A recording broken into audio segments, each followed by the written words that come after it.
21 de marzo de 2009. Medianoche. Una nube tóxica y pestilente emergió de las instalaciones de Ecoltech, devorando las calles de Apaxco. Los agricultores cayeron desplomados en sus campos. 11 personas fueron ingresadas de urgencia con los pulmones ardiendo, mientras miles de familias huían aterrorizadas en la oscuridad. El aire, de repente, se había convertido en veneno. Apaxco no siempre fue una zona de sacrificio. Durante décadas, fue orgullosamente coronada como la capital del oro gris de México. La gigantesca fábrica de cementos Apaxco era el corazón latiente de la ciudad. Trajo empleos, escuelas y la promesa de un futuro inquebrantable, construyendo las presas, puentes y rascacielos que levantaron a toda una nación. Pero el gigante tenía hambre. Para alimentar sus hornos y maximizar sus márgenes de beneficio, la empresa comenzó a incinerar toneladas de residuos tóxicos y químicos peligrosos bajo la bandera de la energía verde. La fábrica que construyó sus hogares ahora llenaba sus pulmones de metales pesados. Las calles prósperas se convirtieron trágicamente en epicentros de leucemia infantil y cáncer. ¿Cómo es que el imperio industrial que una vez dio vida a toda una comunidad se transformó, paso a paso, en la misma máquina despiadada que la asfixió lentamente? ¿Y qué sucede cuando el costo oculto del progreso se paga con la vida de los más vulnerables? Bienvenidos a Apaxco, México. Esta es la desgarradora historia de Cementos Apaxco, el nacimiento del monstruo industrial llamado Ecoltech, y el precio mortal del desarrollo corporativo cuando los informes de ganancias trimestrales se valoran mucho más que el derecho humano a respirar. Para entender la magnitud de la tragedia, primero debemos viajar en el tiempo, mucho antes de que el aire se volviera tóxico y de que las alarmas nocturnas rompieran el silencio. Debemos regresar a una época en la que el polvo que cubría la tierra no era veneno, sino una promesa de prosperidad. Era el año 1928. México apenas comenzaba a sanar las profundas heridas dejadas por una década de revolución violenta. En medio de un país que buscaba desesperadamente modernizarse y reconstruirse desde sus cimientos, el pequeño municipio de Apaxco, ubicado en el Estado de México, parecía un rincón olvidado por el tiempo. Hasta ese momento, Apaxco era una comunidad predominantemente agrícola y silenciosa. Sus habitantes dependían de los ciclos impredecibles de la lluvia, cultivando maíz, maguey y frijol en una tierra árida y caprichosa. La vida era innegablemente sencilla, dictada por el ritmo del sol y las estaciones, pero también estaba marcada por la pobreza persistente y la falta de oportunidades. Sin embargo, debajo de sus pies, bajo las raíces secas de sus cultivos, descansaba un tesoro geológico que estaba a punto de cambiar el destino del pueblo para siempre. Inmensos y ricos yacimientos de roca caliza, el ingrediente fundamental para la creación del material que construiría el mundo moderno, el cemento. Ese mismo año, bajo la visión de empresarios nacionales e inversionistas que veían en México una tierra virgen para la industrialización pesada, se fundó formalmente la Compañía de Cementos Apaxco.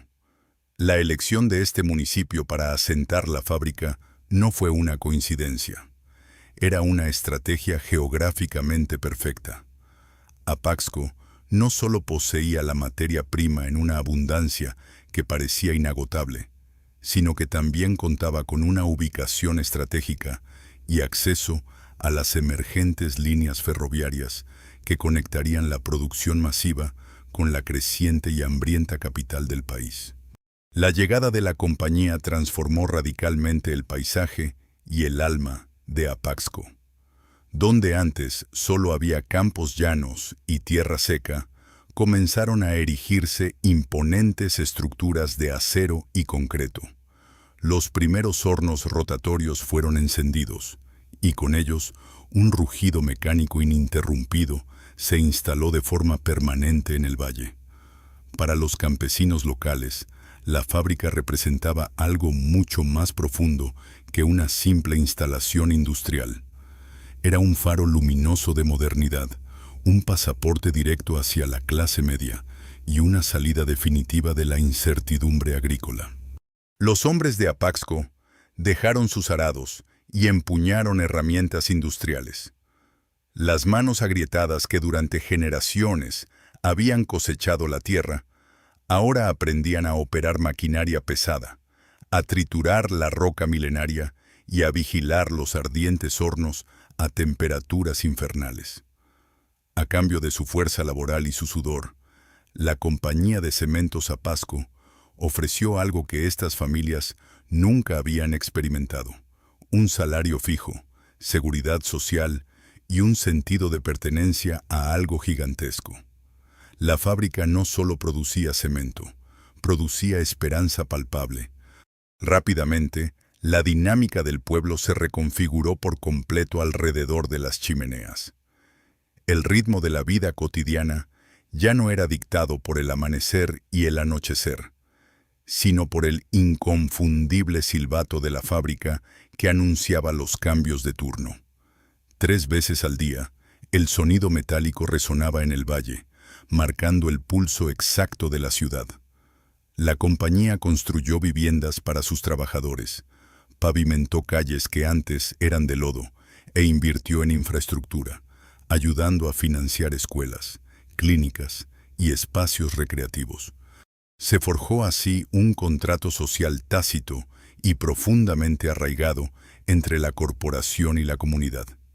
La fábrica se convirtió en el padre proveedor y el pueblo de Apaxco en su hijo leal y dependiente.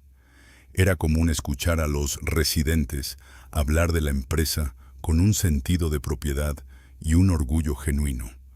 Trabajar allí era un símbolo indiscutible de estatus, un legado invaluable que los padres aspiraban a heredar a sus hijos. Las nuevas generaciones nacieron y crecieron a la sombra de los inmensos silos cilíndricos, jugando en las calles y soñando con el día en que tendrían la edad suficiente para ponerse el casco y el uniforme de Apaxco. A medida que pasaban las décadas, la producción crecía a un ritmo frenético y la planta se expandía devorando más terreno. El horizonte del pueblo quedó dominado para siempre por la silueta de la industria. Un polvo gris claro, producto constante de la molienda del clinker, comenzó a depositarse suavemente sobre los techos de las casas, las hojas de los árboles y los vehículos. En esos primeros años de inocencia, nadie se quejaba de ese polvo. Por el contrario, los ancianos del pueblo se referían a él cariñosamente como el polvo de la riqueza o el oro gris. Era la prueba visual y tangible de que las máquinas estaban funcionando, de que había trabajo continuo y de que la economía local estaba rebosante de vida. Pero bajo esta brillante superficie de prosperidad compartida, una semilla sumamente peligrosa estaba siendo plantada y echando raíces profundas. Sin darse cuenta, Apaxco estaba cayendo en la trampa histórica y mortal de las ciudades de una sola industria. Su economía, su infraestructura e incluso su identidad cultural y psicológica quedaron atadas de manera absoluta y exclusiva a los intereses de una sola entidad corporativa. No había diversificación, no existía un plan alternativo. La ecuación era brutalmente simple. Si la fábrica prosperaba, el pueblo comía y celebraba. Si la fábrica tosía, el pueblo entero enfermaba. La dependencia se volvió total y absoluta. Los habitantes habían entregado voluntariamente las llaves de su futuro, su territorio y sus pulmones a la compañía de cemento, confiando ciegamente en que el gigante industrial siempre velaría por sus mejores intereses y los protegería. No sabían que, al otro lado del océano, fuerzas corporativas globales de una magnitud incomprensible estaban a punto de fijar su mirada depredadora en esta mina de oro gris. No sabían que el contrato social sagrado que tanto celebraban estaba a punto de ser reescrito y desgarrado. No por los hombres y mujeres que construyeron la planta con sus propias manos, sino por fríos ejecutivos de traje que nunca habían caminado por las calles de Apaxco, ni habían respirado su aire. El escenario estaba listo. La cuna de piedra había sido tallada, y el pueblo había sido conquistado por la ilusión del progreso infinito. El año 1964 marcó el punto de no retorno absoluto para Apaxco. Hasta ese momento, la Compañía de Cementos Apaxco había sido una empresa formidable a nivel nacional, pero estaba a punto de sufrir una transformación radical. El auge de la construcción en México captó la atención de los titanes globales, y fue entonces cuando Holderbank, el coloso multinacional suizo, que décadas más tarde se transformaría en el Imperio Holcim, adquirió el control mayoritario de la cementera.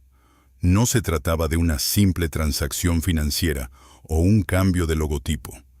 Era la anexión de Apaxco a una red global de producción industrial a una escala que los habitantes locales jamás habrían podido imaginar. Con la inyección masiva de capital europeo, la fábrica fue sometida a una modernización brutal. Se trajo tecnología de punta, se optimizaron los procesos logísticos y se expandió agresivamente la huella física de la planta, devorando aún más hectáreas de lo que alguna vez fue suelo agrícola. Apaxco floreció rápidamente hasta convertirse en la joya de la corona del Estado de México, la máxima expresión de la ciudad industrial modelo. Los empleos se multiplicaron por miles, y los salarios ofrecidos superaban con creces el promedio de cualquier otra región circundante. Era, a los ojos de todos, la verdadera edad de oro. La ciudad entera respiraba al unísono con la maquinaria. Las calles se pavimentaron de manera impecable. Se abrieron sucursales bancarias, cines y prósperos negocios locales. Los obreros, vestidos con sus inconfundibles uniformes, eran vistos con profundo respeto. Pertenecían a la familia cementera. Este sentido de pertenencia forjó una lealtad inquebrantable. La empresa no solo garantizaba el pan en la mesa, sino que aseguraba la educación universitaria de los hijos de los trabajadores, construía clubes deportivos y financiaba los festivales del pueblo. El pacto de sangre parecía perfecto e inquebrantable. Pero el orgullo más profundo de los habitantes de Apaxco no residía únicamente en la estabilidad económica de sus hogares, sino en la monumental trascendencia de su labor. El cemento forjado en el vientre ardiente de su valle se convirtió, literalmente, en la columna vertebral del México moderno durante su mayor etapa de expansión. Cada tren de carga y cada flota de camiones que salía de la planta, pesadamente cargados con toneladas del codiciado polvo gris, llevaba consigo el esfuerzo de la comunidad hacia los confines del país. Los habitantes de Apaxco podían encender la televisión y ver su trabajo materializado en hazañas arquitectónicas históricas. Las profundas bóvedas y túneles de las primeras líneas del metro de la Ciudad de México, las gigantescas presas hidroeléctricas que domaban los ríos del sur, los inmensos estadios que albergaban los Juegos Olímpicos de 1968 y las infinitas redes de autopistas que unían montañas y costas. Todo estaba sólidamente cimentado con la piedra triturada y horneada en Apaxco. Durante más de 3 décadas, los hombres y mujeres de este municipio sintieron, con justa razón, que estaban sosteniendo el peso y el progreso de toda una nación sobre sus hombros. Sin embargo, la gloria industrial es una deidad que exige sacrificios constantes, y el imperio del oro gris poseía un apetito verdaderamente insaciable. A medida que avanzaban los años 80 y entraban los 90, la exigencia del mercado nacional e internacional obligaba a la planta a operar en un estado de frenesí perpetuo. La fábrica nunca dormía. Las 24 horas del día, los 365 días del año, la tierra de Apaxco vibraba bajo el peso de la producción ininterrumpida. En el corazón oscuro e hirviente de esta bestia mecánica se encontraban los gigantescos hornos rotatorios. Estos cilindros colosales, forrados de pesado ladrillo refractario, funcionaban como volcanes horizontales artificiales. Para lograr el milagro químico de transformar la roca caliza triturada en clinker, el componente base del cemento, el interior de estos hornos debía alcanzar y mantener temperaturas infernales que superaban los 1400 grados centígrados. Mantener este fuego apocalíptico encendido requería consumir cantidades astronómicas de energía.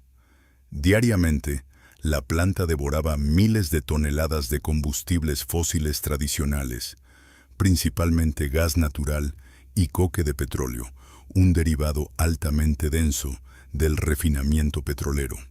Mientras el crecimiento económico de México se mantuvo en auge y los precios de los energéticos fueron favorables, este modelo operativo era una máquina perfecta, casi mágica, de imprimir dinero.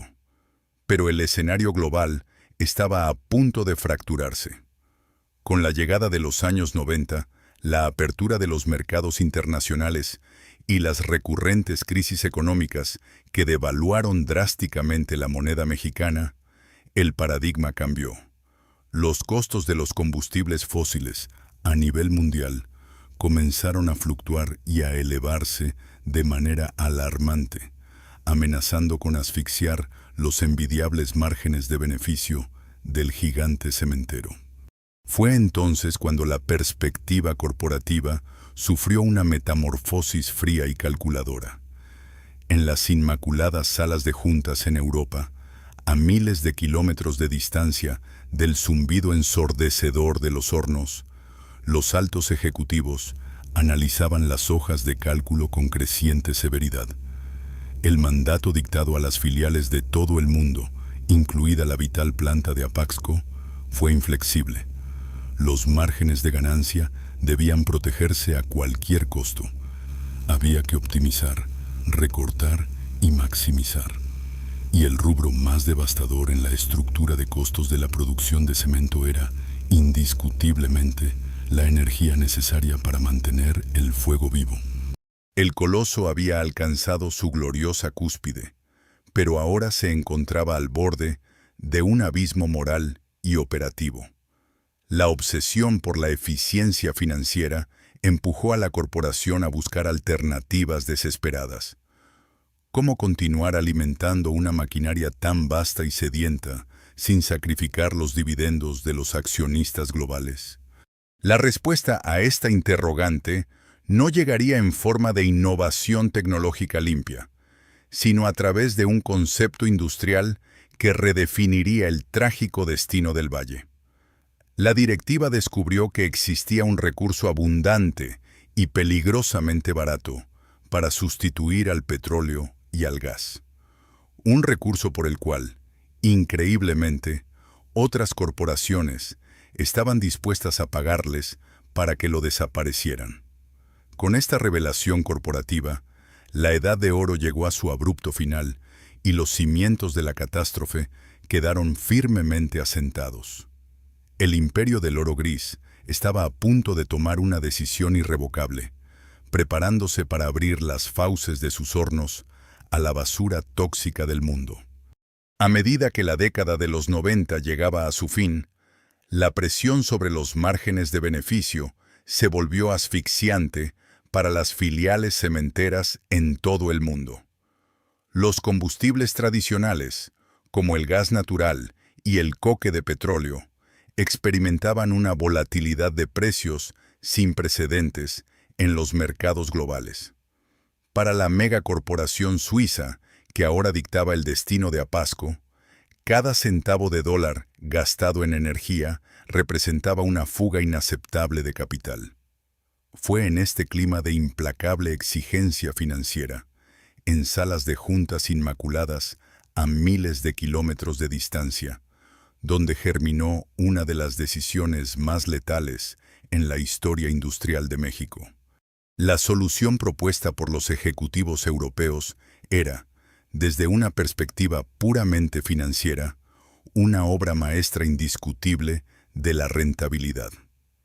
En lugar de seguir pagando fortunas por combustibles fósiles de alta calidad, la planta de Apasco comenzaría a utilizar lo que la industria denominó elegante y estratégicamente como combustibles alternos. Este término, aséptico, moderno y de sonido ecológico, ocultaba una realidad mucho más oscura, densa y pestilente. La fábrica iba a abrir las gigantescas compuertas de sus hornos a la basura industrial. La lógica económica de este movimiento era perversamente perfecta. Miles de empresas manufactureras, químicas, farmacéuticas y automotrices, tanto en México como en el extranjero, tenían un grave y costoso problema. Generaban millones de toneladas de residuos tóxicos, llantas usadas, lodos aceitosos, pinturas y solventes, cuya disposición legal y segura resultaba extremadamente cara. La cementera se ofreció a ser el incinerador definitivo para resolverles ese problema.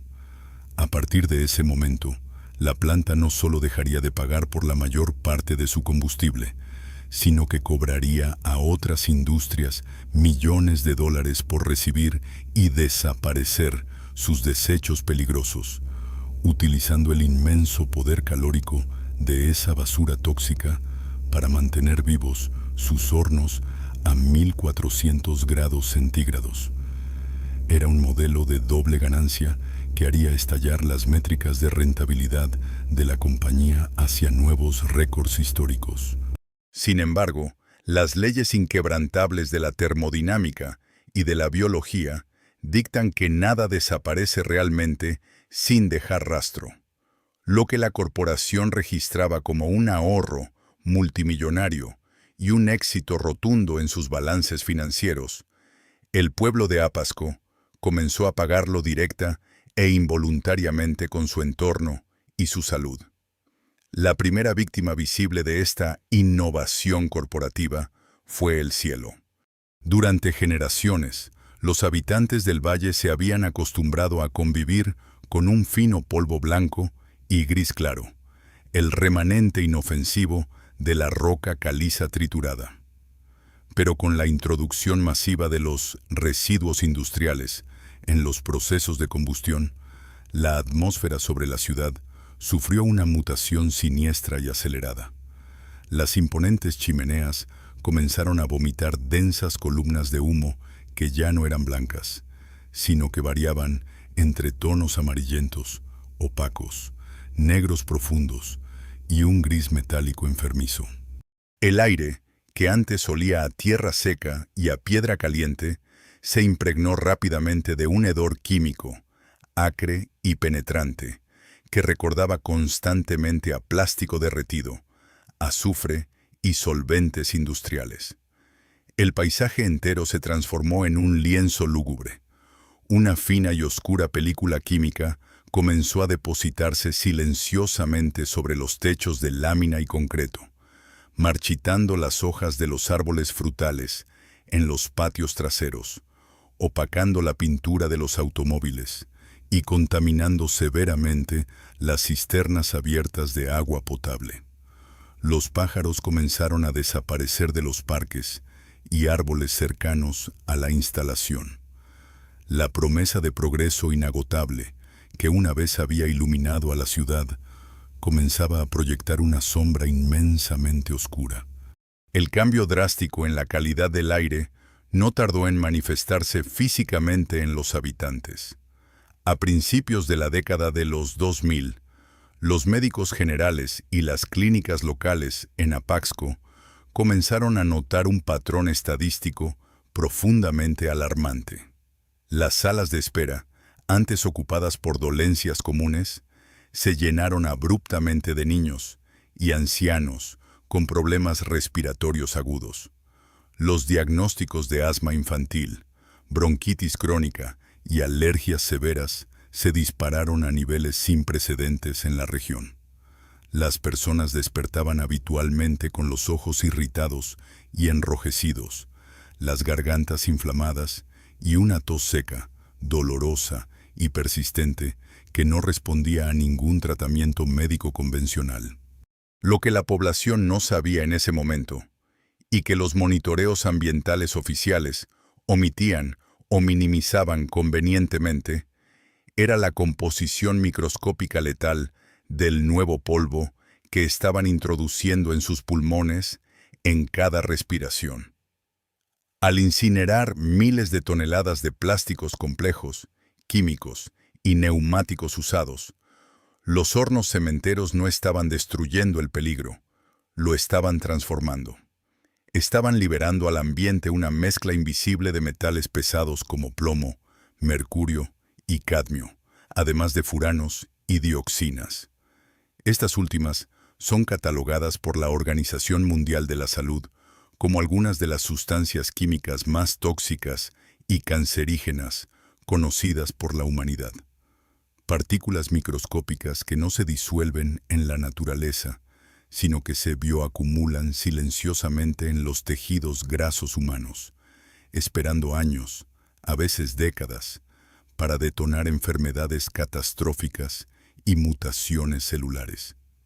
Mientras el pueblo comenzaba a enfermar y las primeras dudas surgían en la comunidad, la gigantesca maquinaria de relaciones públicas de la empresa se puso en marcha con una eficacia y frialdad escalofriantes.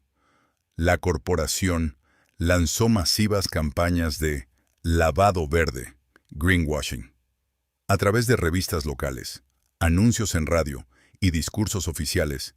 Argumentaban que el uso de combustibles alternos era, en realidad, un monumental favor ecológico.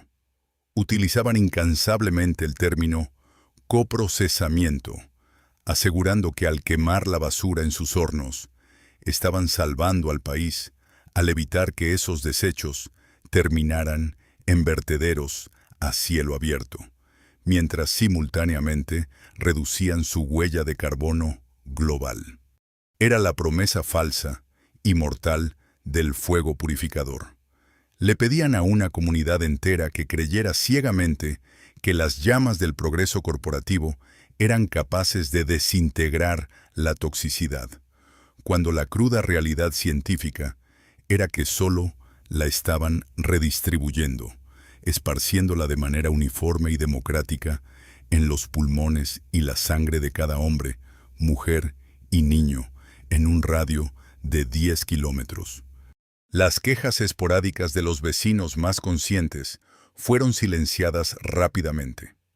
La empresa aplicó la vieja y confiable táctica del paternalismo corporativo. Donaciones estratégicas a escuelas locales, pintura nueva para las plazas públicas, patrocinios deportivos y el recordatorio constante, implícito e intimidante, de que la fábrica era la única fuente de empleo real en la zona. El miedo paralizante a perder el sustento económico pesaba mucho más que el escozor diario en la garganta. La dependencia total que se había forjado meticulosamente en las décadas anteriores ahora funcionaba como una cadena invisible y asfixiante que mantenía a la población dócil y cautiva en su propia tierra. Pero la avaricia corporativa, una vez que descubre una nueva e inagotable veta de oro, rara vez se conforma con victorias a medias. El éxito financiero de quemar residuos tóxicos directamente en los hornos de cemento fue tan abrumadoramente rentable que los directivos en Suiza decidieron dar el siguiente paso lógico: Ya no era suficiente mezclar la basura con el combustible tradicional de manera discreta. Querían institucionalizar el veneno a escala industrial. Querían construir un templo gigantesco dedicado única y exclusivamente a la incineración de la toxicidad, instalado justo en el patio trasero de las familias de Apaxco. Y así, bajo el amparo ciego de las autoridades y la noche regulatoria mexicana, se sentaron las bases burocráticas y estructurales para el nacimiento de una de las peores pesadillas ambientales del país. El monstruo estaba a punto de ser bautizado. Para el año 2003, la quema de residuos industriales en los hornos de Apaxco ya no era un experimento financiero. Se había convertido en el pilar central de la rentabilidad de la planta. Sin embargo, había un problema logístico y de percepción. Introducir miles de toneladas de basura tóxica directamente a través de las puertas de una fábrica de cemento tradicional comenzaba a ser desordenado y, sobre todo, difícil de justificar ante las cada vez más estrictas, aunque fácilmente moldeables, normativas ambientales internacionales. La corporación necesitaba una solución elegante. Necesitaba un intermediario burocrático que pudiera manejar el trabajo sucio sin manchar el nombre principal de la compañía cementera. Fue así como, en un brillante y despiadado movimiento de ingeniería corporativa, nació una nueva entidad. Holcim Apaxco fundó una empresa subsidiaria dedicada de manera exclusiva a la recolección, manejo y tratamiento de estos residuos. La bautizaron con un nombre que era, en sí mismo, una obra maestra del marketing psicológico, Ecoltec. El nombre combinaba estratégicamente el prefijo eco, evocando imágenes de ecología, naturaleza y cuidado ambiental, con el sufijo tech, sugiriendo tecnología de punta, precisión y modernidad. A través de este escudo verbal, la compañía logró un truco de magia legal y mediático sin precedentes. Ecoltec no fue presentada al público ni a las autoridades como un vertedero o un incinerador de alta peligrosidad, sino como una empresa vanguardista de servicios ambientales. Su misión declarada era salvar a México de su propia basura industrial, ofreciendo una solución definitiva mediante el coprocesamiento. Con los permisos gubernamentales aprobados en tiempo récord bajo la bandera del desarrollo sustentable, se erigieron nuevas instalaciones masivas adyacentes a la planta cementera original. Si la fábrica de Apaxco era el estómago ardiente que devoraba el combustible, Ecoltec se convirtió en la boca y el esófago colosal encargado de tragar y masticar los desechos más letales del país. A partir de su inauguración, el paisaje vial de la ciudad se transformó. Las carreteras que alguna vez vieron desfilar camiones cargados de inofensiva piedra caliza, ahora soportaban el peso diario de una flota interminable de autotanques y tráileres de carga peligrosa. Llegaban desde las refinerías petroleras del Golfo, desde los inmensos complejos petroquímicos, desde las ensambladoras automotrices y las gigantescas plantas farmacéuticas.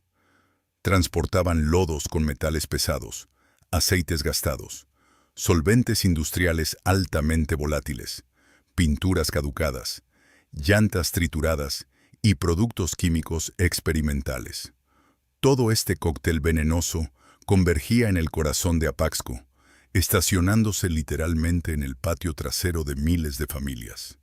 Ecoltec se erigió como una fortaleza de acero, tuberías y tanques de almacenamiento gigantes. Detrás de sus mallas ciclónicas, los técnicos vestidos con trajes de protección química tipo hazmat manipulaban sustancias tan corrosivas y tóxicas que el contacto directo con la piel humana sería letal. Y sin embargo, a solo unos metros de esas mismas mallas, los niños de Apaxco jugaban fútbol en las calles de tierra, respirando el mismo aire que acariciaba los tanques de solventes. La línea divisoria entre el peligro industrial extremo y la vida civil cotidiana se había borrado por completo.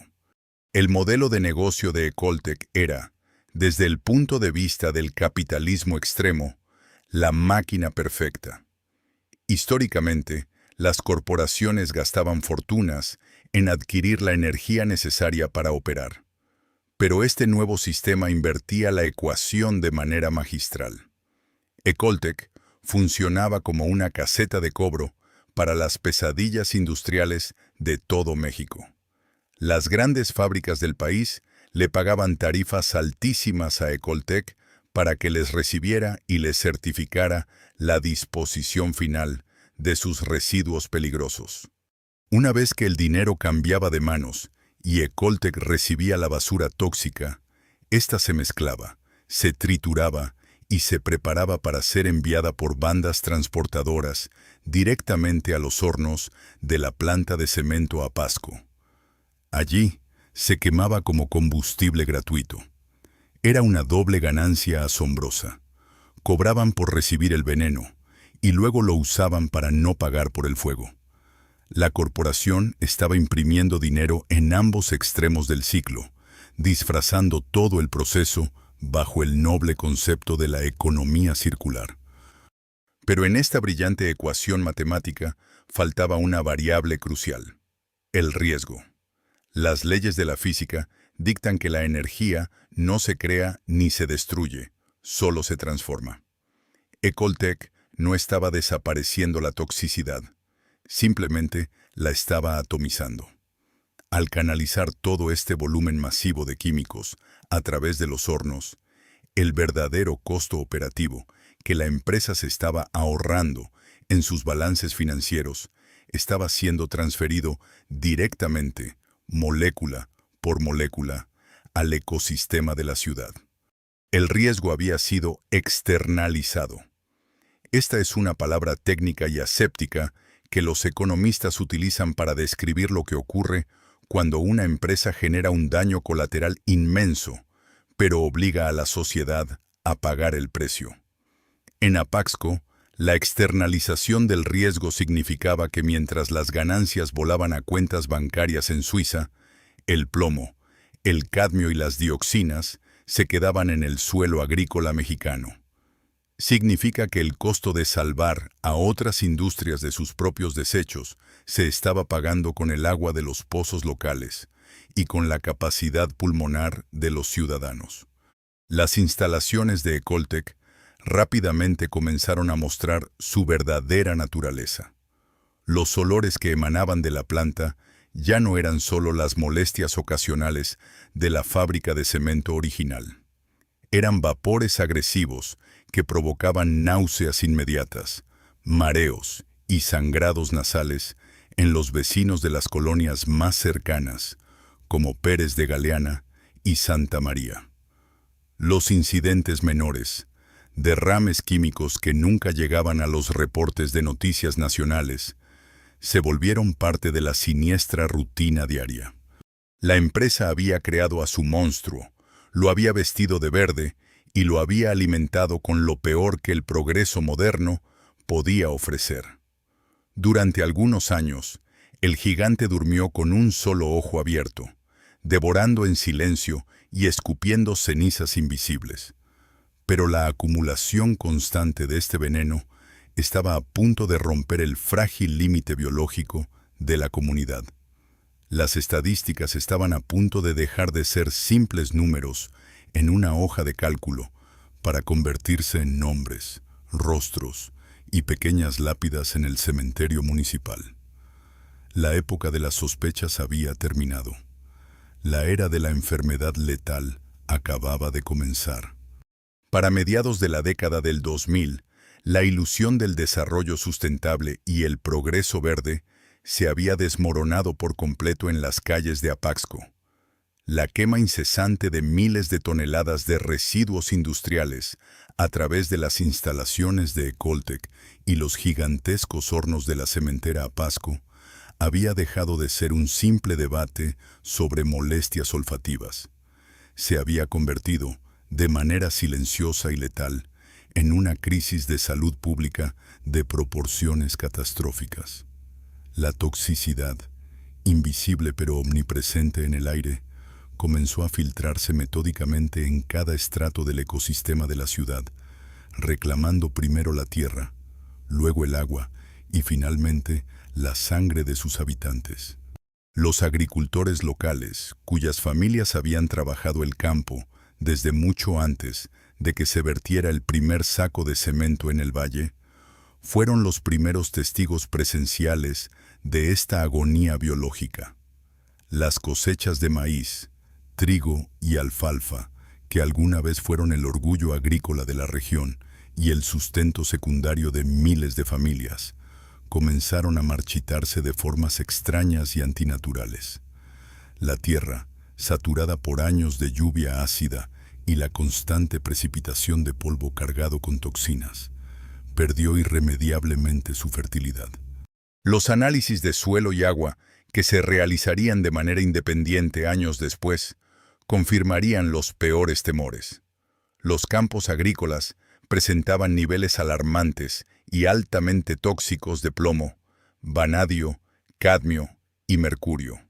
Los pozos de agua dulce, vitales tanto para el consumo humano como para el ganado, comenzaron a mostrar densas películas aceitosas en su superficie y a adquirir un sabor metálico imposible de ignorar. El ecosistema entero estaba siendo envenenado lentamente desde sus cimientos geológicos. Pero la verdadera tragedia, la que desgarraría para siempre el tejido social de la que alguna vez fue coronada como la capital del oro gris, no se midió en hectáreas perdidas ni en cosechas arruinadas, sino en historiales médicos. Lo que comenzó a principios de la década como un incremento estadísticamente anómalo en alergias severas y asma, mutó rápidamente en un patrón patológico mucho más oscuro, doloroso y letal. Las salas de espera de los pequeños centros de salud locales y los consultorios privados dejaron de atender dolencias cotidianas para enfrentarse a un verdadero frente de guerra médico, para el cual ni los doctores ni la infraestructura municipal estaban preparados.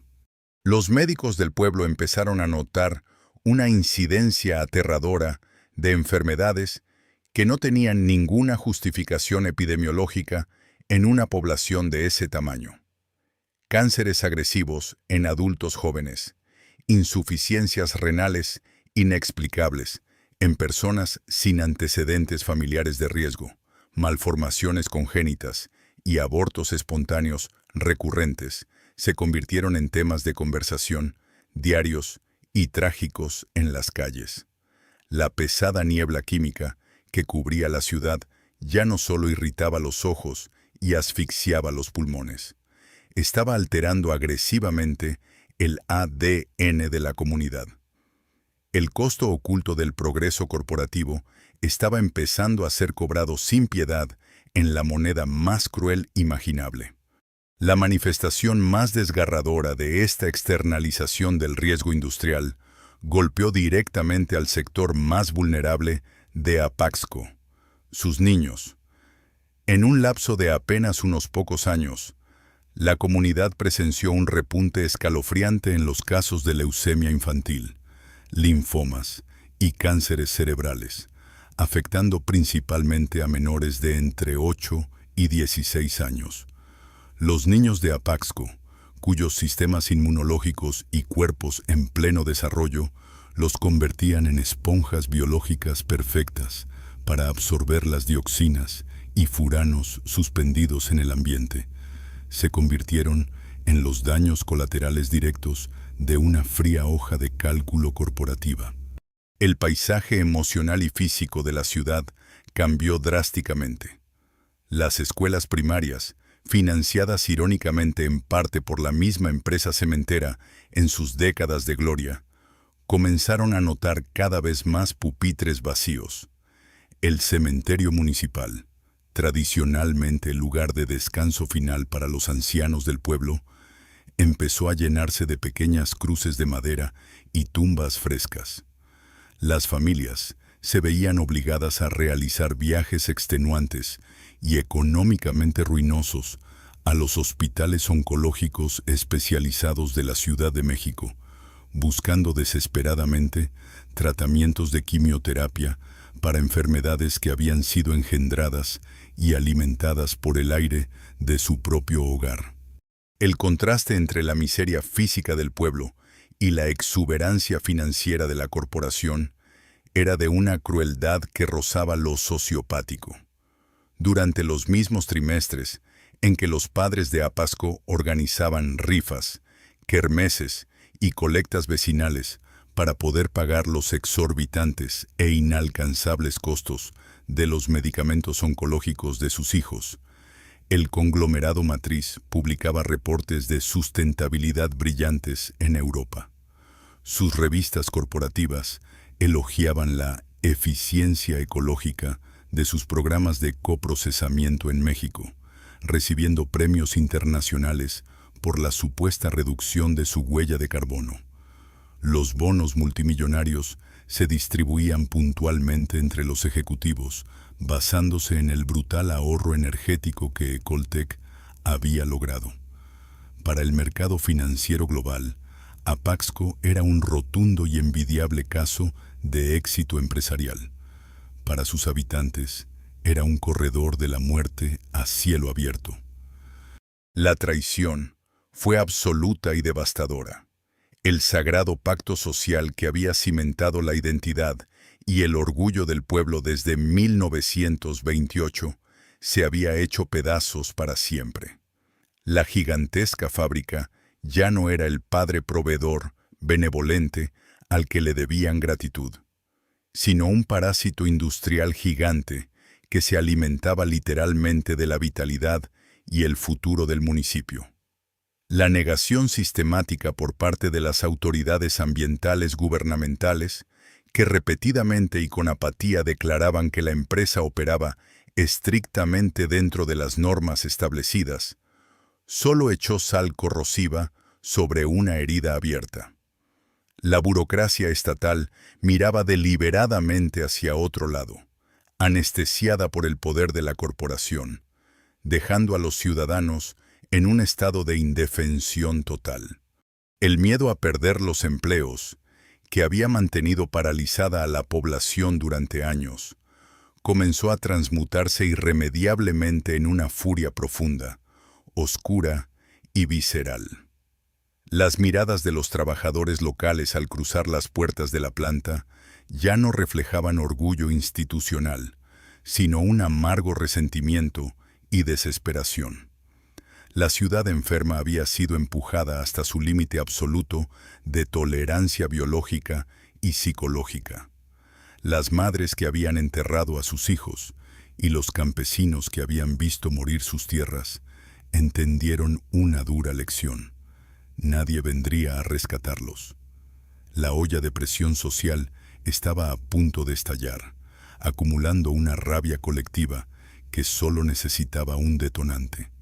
Y esa chispa catastrófica que encendería la rebelión definitiva y pondría a prueba la supervivencia misma de Apaxco, estaba a punto de ocurrir en la noche más oscura y venenosa de su historia.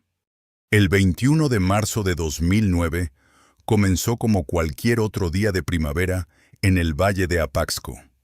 El constante y sordo zumbido de los hornos de la cementera marcaba, como siempre, el compás monótono de la vida local. Los trabajadores habían cambiado de turno y las familias se preparaban para descansar. Sin embargo, al caer la noche y acercarse la madrugada, esa falsa normalidad se fracturó de manera irreversible. Lo que ocurrió dentro de las instalaciones de Ecoltec, bajo el manto de la oscuridad, no fue un simple incidente operativo, como la maquinaria de relaciones públicas de la empresa intentaría catalogarlo más tarde. Fue, a todos los efectos prácticos y biológicos, el envenenamiento masivo y directo de una población civil. Todo comenzó en el corazón del área de almacenamiento de residuos químicos de la planta. Según los reportes posteriores de Protección Civil, una mezcla letal de desechos industriales incompatibles, presumiblemente lodos acrílicos, pesticidas caducados y solventes altamente reactivos, fue combinada erróneamente en uno de los depósitos principales. Esta negligencia técnica desató una violenta reacción exotérmica incontrolable. La temperatura dentro de los tanques se disparó, la presión rompió las válvulas de seguridad y una fuga química masiva estalló hacia la atmósfera. Pero esta no era una columna de humo caliente que se elevaría y se dispersaría inofensivamente en las corrientes de aire superiores. Era una nube tóxica excepcionalmente densa, pesada y fría. En lugar de subir, la masa de gas venenoso se desplomó hacia el suelo, derramándose por encima de las mallas ciclónicas de la fábrica como una marea invisible y pestilente. Lentamente, pero con una inercia imparable, la nube comenzó a arrastrarse por las calles, deslizándose silenciosamente bajo las puertas de las casas en las colonias más cercanas, como Santa María, Pérez de Galeana y el mismo centro de Apaxco. El primer indicador de la catástrofe no fue una alarma industrial. Ecoltec, en una muestra de negligencia que rayaba en lo criminal, no activó ninguna sirena de emergencia para advertir a la población dormida. El aviso llegó a través de los cuerpos de los propios habitantes. El aire de repente adquirió un olor brutalmente penetrante, una mezcla nauseabunda que los sobrevivientes describirían más tarde como azufre concentrado, repollo podrido y plástico derretido, tan fuerte que el cerebro reptiliano gritaba una sola orden: huir. En los campos de cultivo aledaños, los agricultores que trabajaban en el turno nocturno, regando sus tierras, fueron los primeros en caer. La exposición directa a la nube de acrilatos y químicos volátiles provocó que sus vías respiratorias sufrieran espasmos violentos. Cayeron de rodillas sobre la tierra que habían cultivado toda su vida, asfixiándose, vomitando incontrolablemente y perdiendo el conocimiento en medio de la oscuridad. Dentro de las casas, el horror fue igualmente absoluto. Familias enteras se despertaron abruptamente en medio de la madrugada, tosiendo sangre y sintiendo que el oxígeno había sido reemplazado por fuego puro. Los bebés lloraban en sus cunas, con los ojos enrojecidos e hinchados, incapaces de respirar, mientras los adultos tropezaban en la oscuridad de sus propios hogares, mareados por la toxicidad que invadía sus sistemas neurológicos. El aire ya no era el elemento que sostenía la vida. Se había convertido en un arma química que estaba quemando sus pulmones desde adentro. El pánico se apoderó de Apaxco con la fuerza de un huracán. Alrededor de las 2 de la mañana, el silencio nocturno fue finalmente destrozado por el ulular desesperado de las sirenas de patrullas locales y ambulancias que intentaban, en vano, dar abasto. Las campanas de la iglesia comenzaron a repicar con urgencia, tocando a rebato, la antigua señal de auxilio que no se había utilizado en décadas. La instrucción que se esparció de boca en boca era simple y aterradora: corran, el aire nos está matando. Lo que siguió fue un éxodo surrealista y caótico.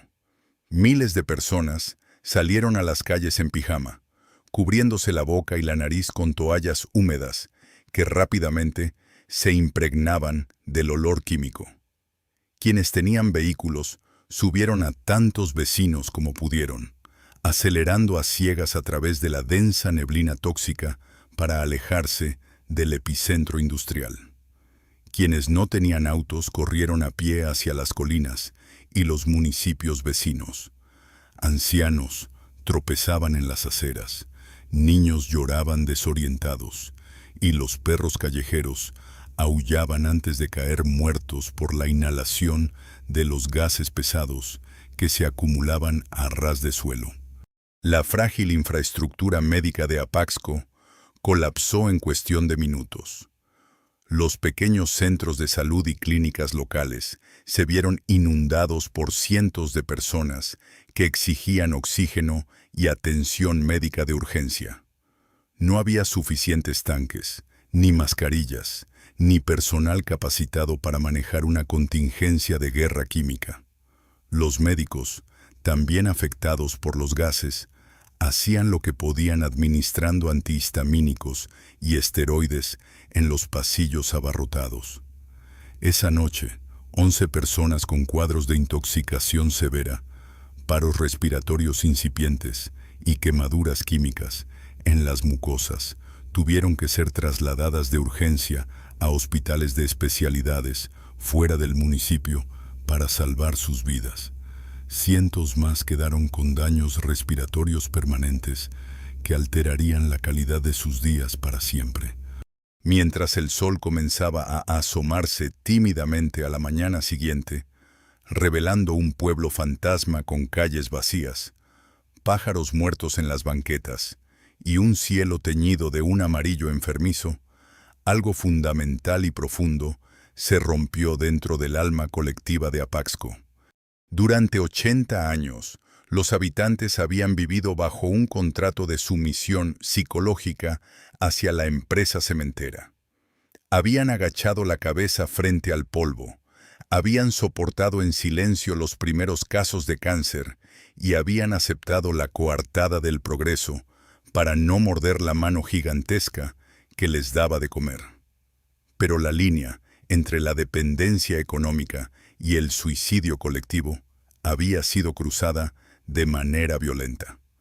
La noche del veneno les demostró, sin lugar a dudas, que a la corporación multinacional no le importaba en absoluto si amanecían vivos o muertos, siempre y cuando los hornos siguieran ardiendo y los residuos tóxicos siguieran facturando. El terror paralizante de la madrugada rápidamente se enfrió y se solidificó, transmutándose en la emoción más peligrosa e imparable que puede experimentar una comunidad acorralada: la furia absoluta. Al mirar hacia las imponentes chimeneas de Apaxco y los tanques de Ecoltec en la luz del día, los ciudadanos ya no vieron a su padre proveedor, ni a la fuente de su prosperidad. Vieron a su verdugo. Entendieron que nadie en el gobierno estatal, nadie en las agencias de protección ambiental y ningún ejecutivo en Suiza iba a detener aquella máquina de matar. Si querían seguir respirando, tendrían que enfrentarse al monstruo ellos mismos. El miedo se había evaporado con la nube tóxica. Ahora era el turno de la corporación de sentir el calor. El amanecer que siguió a la noche del 21 de marzo de 2009 trajo consigo un cambio sísmico e irreversible en la psique colectiva de la ciudad. Cuando los primeros rayos del sol iluminaron el espeso manto amarillento que aún flotaba sobre los techos, el terror paralizante que había dominado la madrugada comenzó a evaporarse. En su lugar, se asentó una emoción mucho más profunda, dura y peligrosa, una indignación ardiente y absoluta. La comunidad había comprendido, de la manera más brutal posible, que el pacto de convivencia pacífica con la industria había sido un espejismo. Nadie iba a protegerlos. Sus vidas eran simplemente un daño colateral aceptable en la hoja de cálculo de una corporación extranjera. Durante las semanas siguientes a la tragedia química, una transformación extraordinaria ocurrió en las calles del municipio. No fueron los líderes sindicales, ni los políticos locales, ni las figuras de autoridad tradicionales quienes tomaron las riendas de la situación.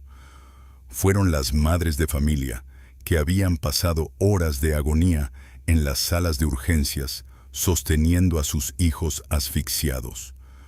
Fueron los agricultores que habían visto morir sus cultivos bajo la lluvia ácida.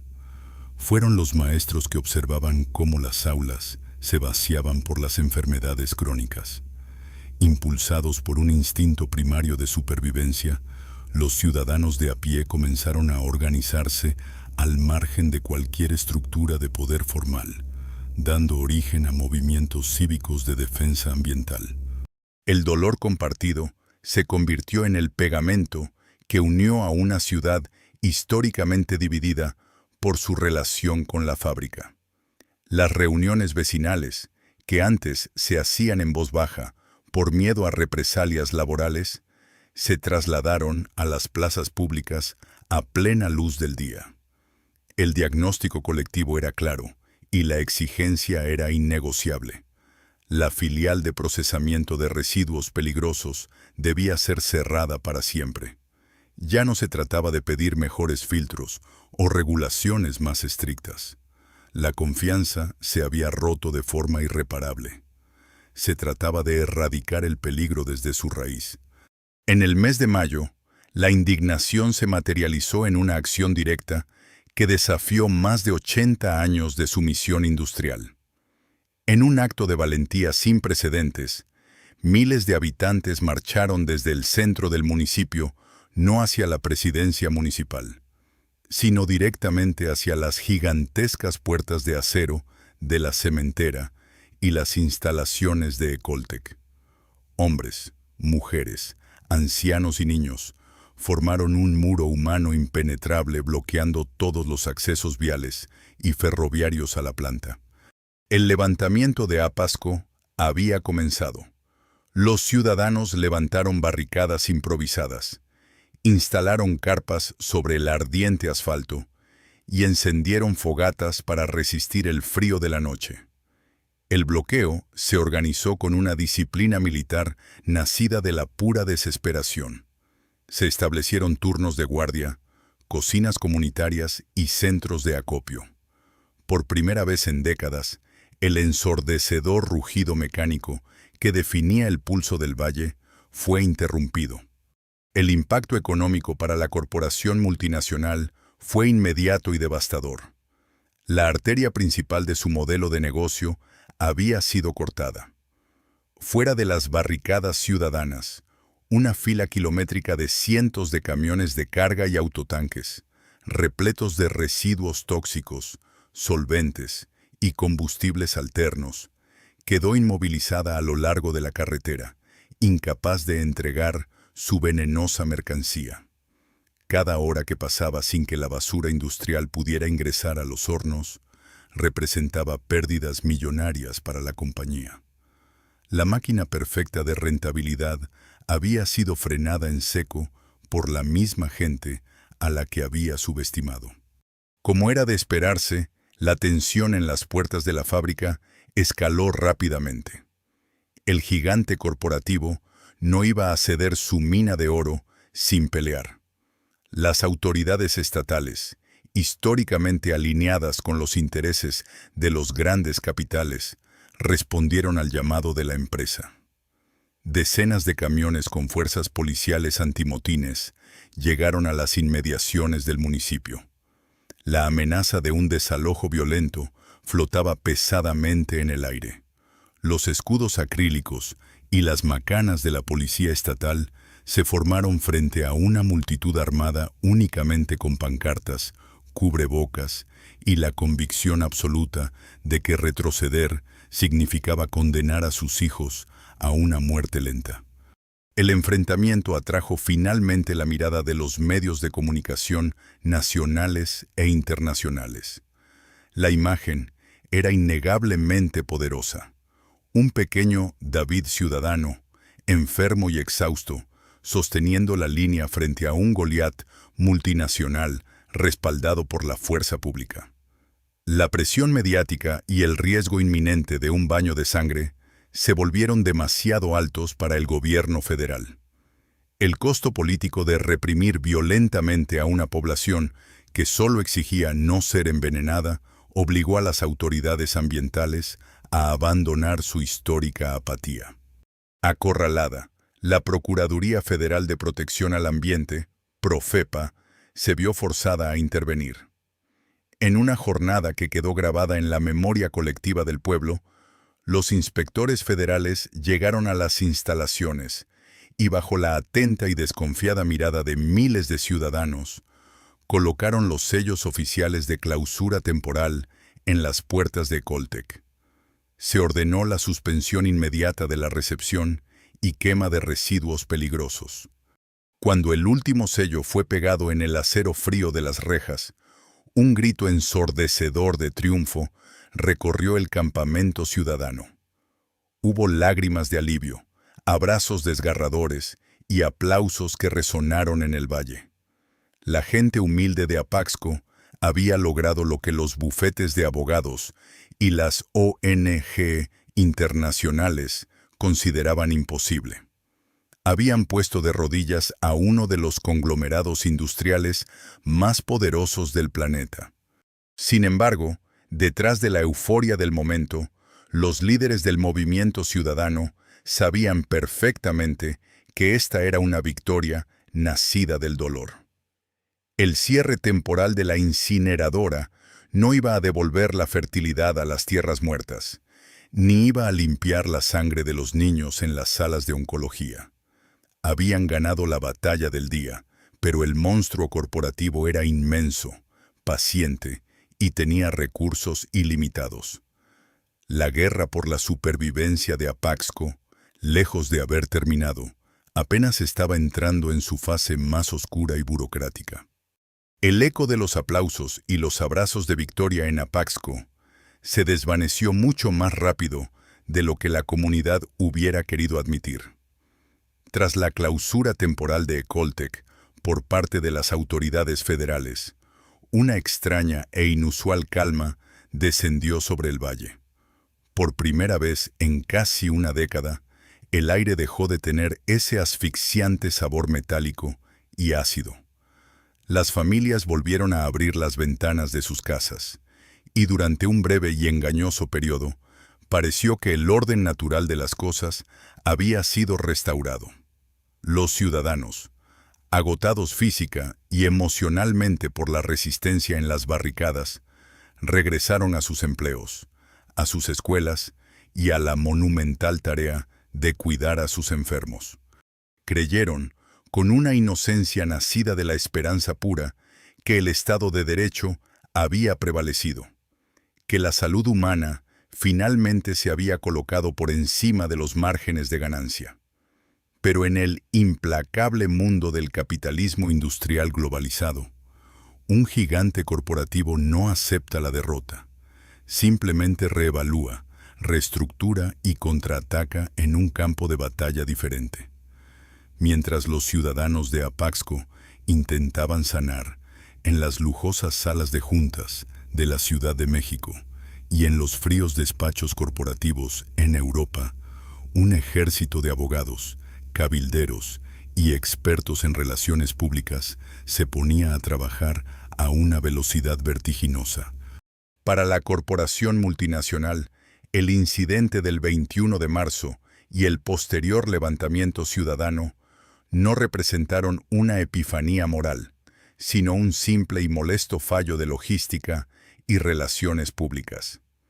El modelo de negocio de cobrar millones por recibir residuos peligrosos y utilizarlos como combustible gratuito para los hornos cementeros era demasiado lucrativo como para abandonarlo.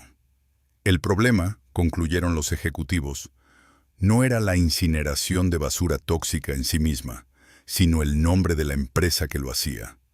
La marca Ecoltec se había vuelto irremediablemente radiactiva ante la opinión pública y los medios de comunicación. La solución fue una obra maestra del cinismo corporativo y el lavado de imagen ecológico, también conocido como greenwashing. A través de un sofisticado laberinto burocrático y legal, la empresa decidió asesinar la marca. Ecoltec, como entidad comercial, fue desmantelada en papel.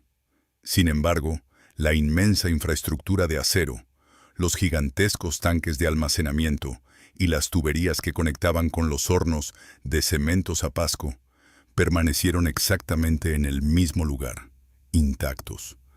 Semanas después, de las cenizas legales de Ecoltec, emergió una nueva entidad, con un logotipo más moderno, colores más amigables y un nombre que sugería una armonía perfecta con la Tierra: Geocycle. El cambio de identidad visual vino acompañado de una agresiva campaña de cabildeo en las esferas más altas del gobierno federal.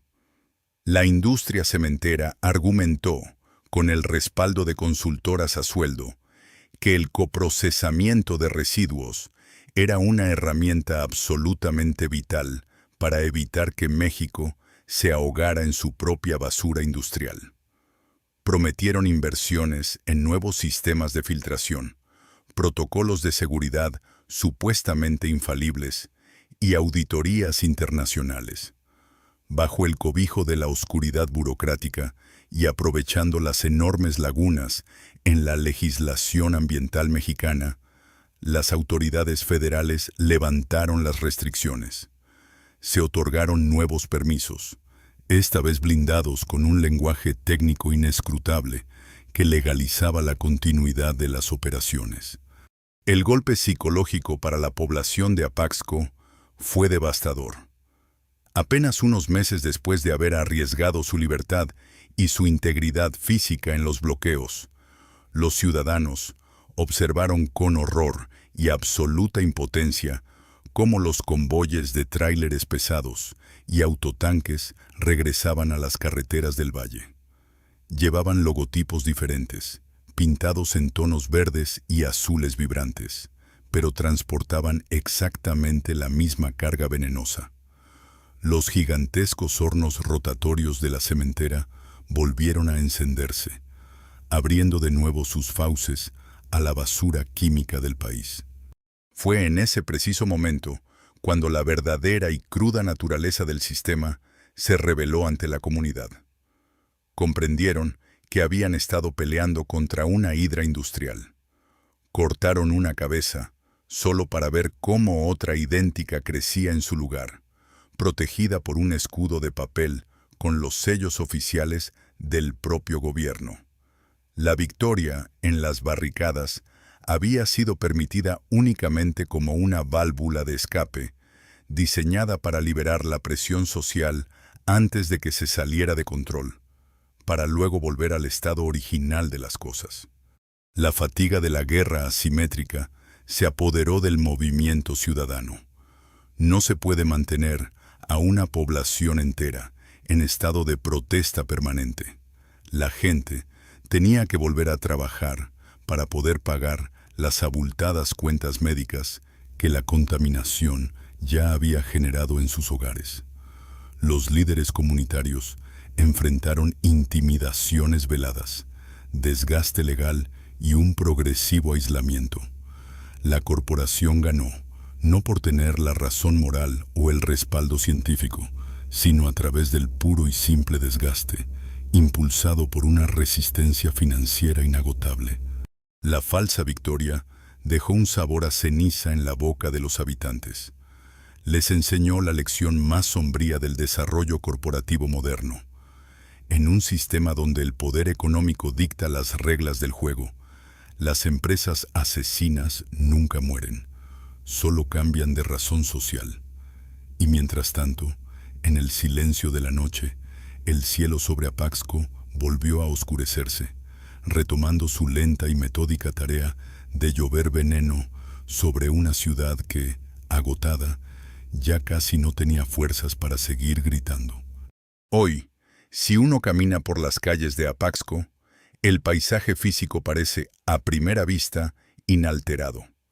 La monumental silueta de la fábrica de cementos Apasco sigue dominando el horizonte del valle, imponente y soberbia, escupiendo sus eternas columnas de humo hacia el cielo. Los trenes de carga siguen entrando y saliendo, y el rugido sordo de los hornos rotatorios sigue marcando el pulso monótono de la vida local. Las instalaciones de coprocesamiento continúan operando las 24 horas del día, devorando miles de toneladas de residuos químicos bajo su renovado y pulcro escudo ecológico. Para el ojo inexperto, o para el analista financiero que revisa las hojas de cálculo en Zúrich, el imperio del oro gris sigue siendo una máquina perfecta e invulnerable. Pero para quienes nacieron y crecieron a la sombra de esas chimeneas, Apaxco es ahora una ciudad habitada por fantasmas y dividida por cicatrices profundas e irreversibles. El verdadero legado de la corporación no se encuentra en las gigantescas presas o en las relucientes autopistas de México. Está grabado a fuego en el tejido biológico y social de la comunidad. El municipio quedó fracturado en una dolorosa dualidad. Por un lado, están aquellas familias que, atrapadas por la necesidad económica y la falta de alternativas, siguen cruzando las puertas de la planta cada mañana, aferrándose al sueldo que alimenta a sus hijos, mientras intentan ignorar el aire que respiran. Por otro lado, están los hogares donde las sillas permanecen vacías, las madres que guardan celosamente las fotografías de los hijos que la leucemia les arrebató, y los agricultores que contemplan con tristeza sus campos estériles y contaminados con metales pesados.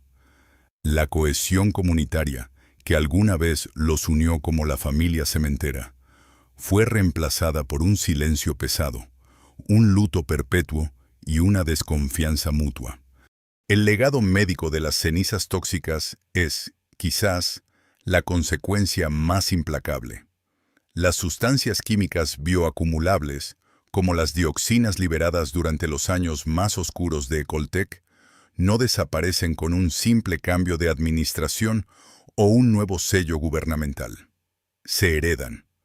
Una generación entera de jóvenes en Apaxco está alcanzando la adultez cargando con malformaciones congénitas, sistemas inmunológicos severamente comprometidos y una predisposición aterradora al cáncer. Para ellos, el costo del progreso corporativo no fue una estadística abstracta. Es una sentencia de por vida que late en sus propias venas. La tragedia de Apaxco trasciende las fronteras de un simple pueblo mexicano. Se erige como una de las advertencias más sombrías y documentadas del siglo XXI sobre la trampa mortal de las ciudades de una sola industria. Nos enseña con brutal claridad lo que sucede cuando una comunidad entera subordina su supervivencia económica, su infraestructura y su dignidad a los intereses de una única entidad corporativa. En ese pacto fáustico moderno, la empresa siempre tendrá el poder de chantajear a la población con el desempleo masivo para justificar la destrucción progresiva de su ecosistema. Además, destapa la gran ilusión corporativa de la modernidad, el lavado verde o greenwashing. Demuestra cómo el sistema capitalista es capaz de tomar una de las mayores crisis ambientales de nuestra era, la sobreproducción de basura tóxica mundial, y convertirla, sin ningún pudor, en una nueva y multimillonaria línea de negocio, disfrazando el envenenamiento a escala industrial como una supuesta cruzada por la ecología sustentable. Hoy, el aire de Apaxco sigue moviéndose con pesadez.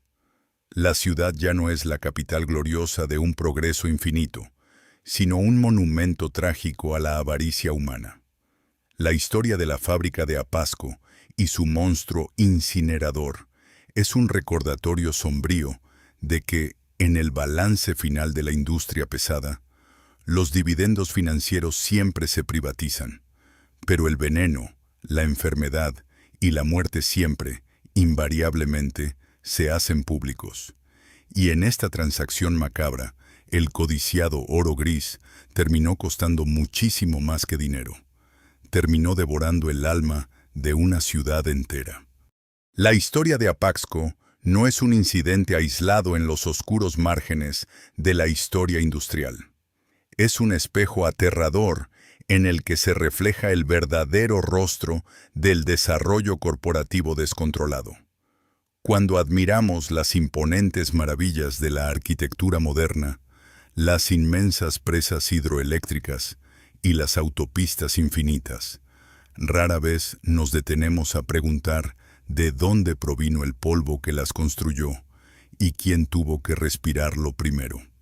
El trágico legado de Cementos Apasco y su letal filial Ecoltec nos revela una verdad profundamente incómoda sobre nuestro sistema económico global.